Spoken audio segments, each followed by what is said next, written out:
आन्दोलन चर्किरहेको छ मधेसमा होइन। अनि यो मधेसमा आन्दोलन चर्किँदाखेरि जस्तो हाम्रो नेपालभित्रै आन्दोलन चर्किएको होइन। अनि यहाँ चाहिँ कस्तो भने हाम्रो यो पहाडी समुदायहरूले अलिकति सपोर्ट नगरे जस्तो लाग्यो। हाम्रो पहाडको जुन समुदायहरू छन् यिनीहरूले सपोर्ट नगरे जस्तो लाग्यो। ए मधेसीको आन्दोलन हो, यो धोतीको आन्दोलन हो, ए धोतीहरू त्यत्तिकै लडिरहन्छन् मरिरहन्छन् यस्तो भने जस्तो लाग्यो होइन। त्यही भएर हाम्रो मधेसी दाजुभाइहरूले पनि अलिकति सोच्ने बेला आएको छ होइन। बालेन सरकार भनेको चाहिँ बालेन भनेको चाहिँ मधेसको भोट मात्रै खाएको उसले होइन। बालेनलाई मैले नराम्रो भन्न खोजेको होइन, काम गरोस् 5 वर्ष काम गरोस्, तर बालेनलाई भनेको मधेसी भन्दा पनि यो काठमाडौँको मान्छे हो। फेरि काठमाडौँमै जन्मेर काठमाडौँमै हुर्केर काठमाडौँमै पढे लेखेको मान्छे हो। काठमाडौँकै लागि हितको लागि सोच्छ उसले होइन। त्यही भएर मधेसको हक अधिकारको लागि भनेको कसले सोध्छ, को राम्रो मान्छे छ त्यो आफै विचार गर्नु होला तपाईँहरूले है। यो विषयमा तपाईँले के भन्नुहुन्छ? म चाहिँ यो विषयमा भन्नुपर्दाखेरि चाहिँ मधेस आन्दोलन चाहिँ शान्तिपूर्ण रूपमा नलिउँ। मधेसमा विभिन्न घटनाहरू पहिला पनि घटेको एकदम खतरा घटना घट्छ।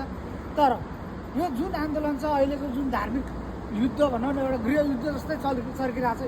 यो सिर्जना गरेको चाहिँ मेन चाहिँ यो ज्ञानेन्द्र साई होइन, अनि यो दुर्गा प्रसाद, यिनीहरू खालि हिन्दू राज्य चाहे नेपाल हिन्दू राज्य हुनुपर्छ, हिन्दू राज्य हुनुपर्छ, यो किसिमको अभिव्यक्तिहरू दिएर नै यो अहिले जुन धार्मिक युद्धमा परिणत भयो। नेपालमा 4 जात 36 वर्णका मान्छेहरू बस्छन्। पिसफुल कन्ट्री हो नेपालमा, हरेक जाति हरेक धर्मका मान्छेहरू बसोबास गर्छन्। अब हिन्दू धर्म मात्रै चाहियो भन्दाखेरि अरू धर्मका मान्छेहरूलाई अवश्य पनि उसलाई नराम्रो लाग्छ।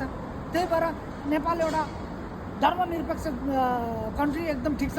यो ज्ञानेन्द्र साई दुर्गा प्रसादको पछि नलागिकन यो आन्दोलनलाई चाहिँ एउटा सक्सेस बनाउन, सबै धर्मको कन्ट्री हो, सबै धर्मको देश हो भन्ने हिसाबले चाहिँ मिलेर बस्नुपर्छ।